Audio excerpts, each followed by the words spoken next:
If you are a collector of the rarest, most difficult to find, most complex ruby and sapphire in the world, this hits the mark. You are looking at a historical 800-year-old Balas ruby from Tajikistan. This particular ruby coming out of the ancient Balas mines, if you read the scriptures of Marco Polo, he talks about this ruby. Now, 99.99999% of all particular rubies mapped around the world that come out of Balas were actually spinels. Even the Black Prince's crown jewel in the British crown jewels is actually a spinel coming out of the ancient Balas mines.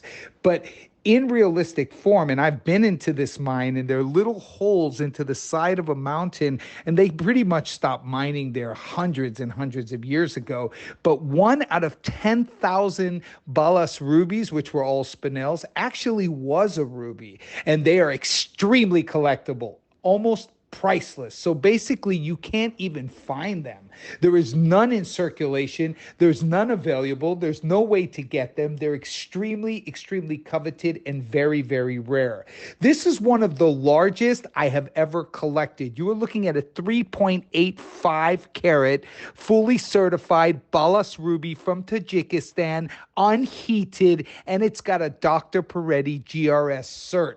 Not common, because this guy knows everything about ruby and sapphire, so he knows the origins of all the locations. This is a very rare and uncommon stone, and I tell you now, I didn't go to this mine and find this. It's impossible. I traded for it with a guy who is the biggest trader of this material, which goes through the Silk Road, basically the path of Marco Polo, going through the Himalayas, this particular locale. And if you read in the scriptures of Marco Polo, you can read up about the Balas ruby, etc.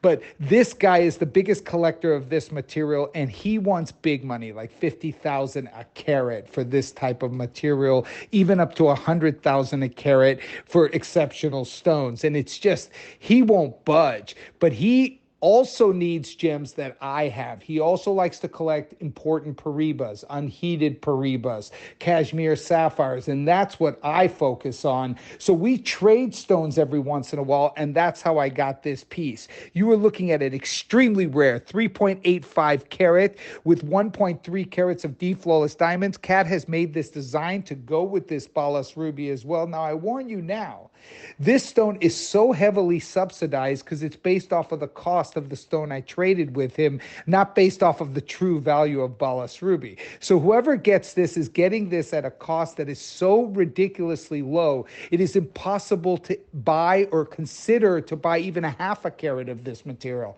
You'll just never get anything like this again. But that's what the Don's Club is about. So if you're a Don's Club member, you have to ask your concierge, what's the price on this ring? And when you see it, it's based off my cost. You will be in shock, because I cost it based off of the actual price of the stone I traded for, not the cost he wanted to sell it for. That's irrelevant to me. So true congratulations. If you like to collect the rarest, most collectible stones in the world, this hits all the marks. It's unique, it's special, and it's priceless.